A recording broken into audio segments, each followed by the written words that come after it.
D'abord, bonjour à toutes et à tous.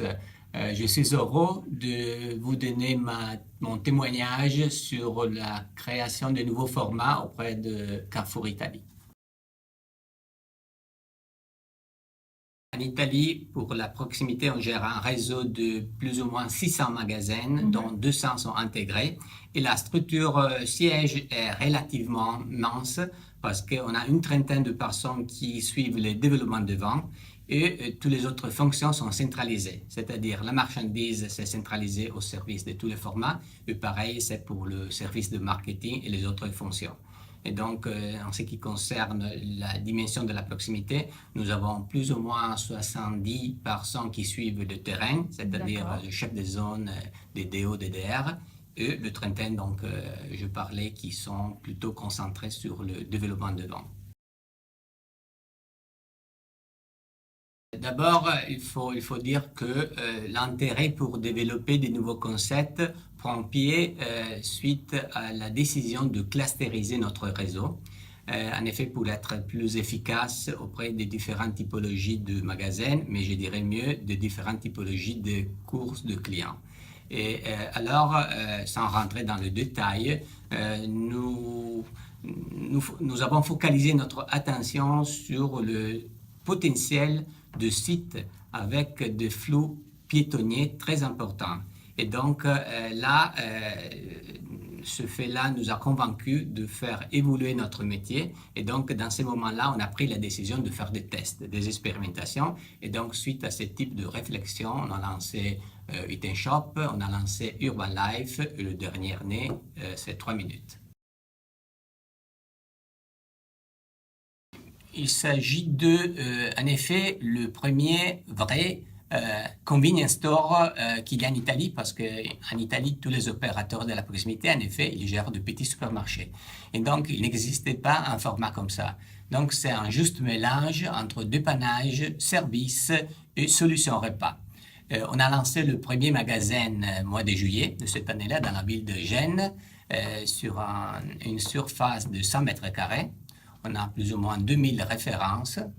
Les résultats sont intéressants parce qu'on a un flux de clients de 400-500 par jour avec un panier moyen de 7 €, en sachant que la valeur du panier moyen est abattue par la présence du café. En Italie, le café, c'est un produit très largement diffusé et le prix, c'est de 80 centimes. Donc, nous imaginons que le panier moyen doit être beaucoup plus intéressant par rapport aux clients qui utilisent le magasin pour des solutions repas.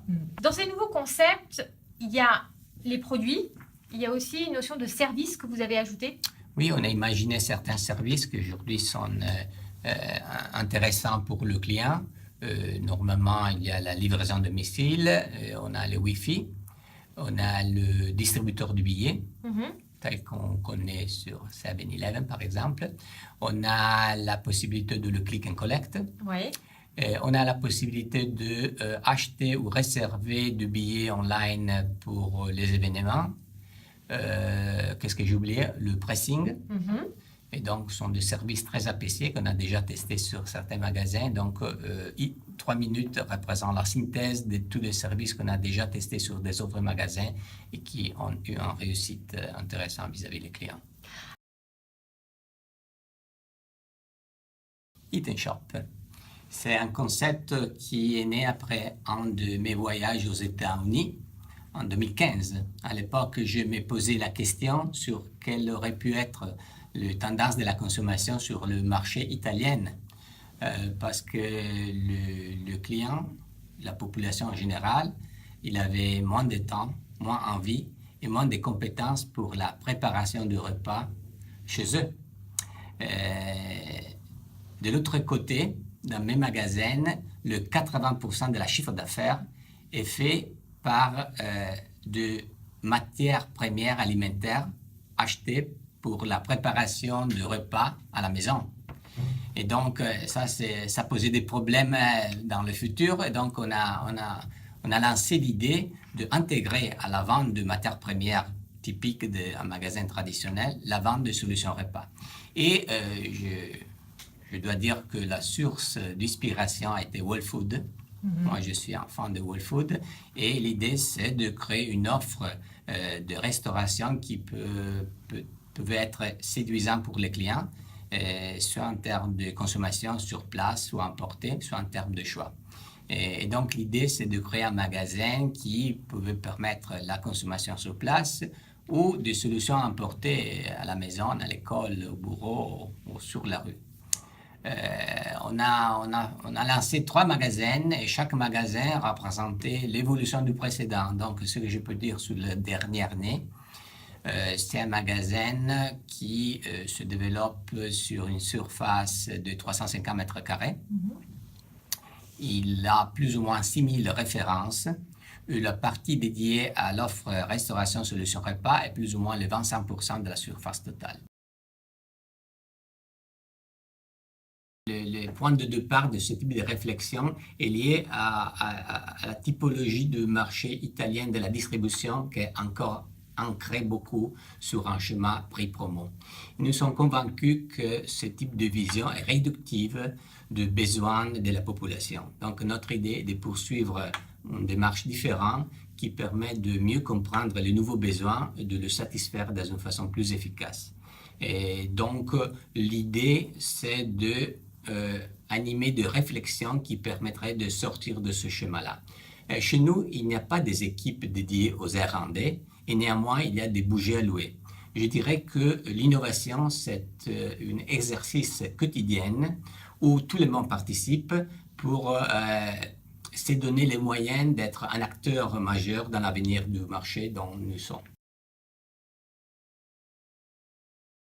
Proxy-restauration ou proxy-ration? Oh, je dirais proximité tout court. Flexitarien ou réductivore? Je dirais compétente et donc sélective dans ses choix. Omnicanal ou monocanal? Si vous me permettez un mot en anglais, je dirais customer-centric. C'est une différente perspective. Plaisir ou dépannage? Oh, je dirais émotion et découvert. Service ou lien social? Ouais, les deux. Prêt à consommer ou prêt à emporter? Prêt à séduire le sens. Avez-vous d'autres informations à communiquer aux participants?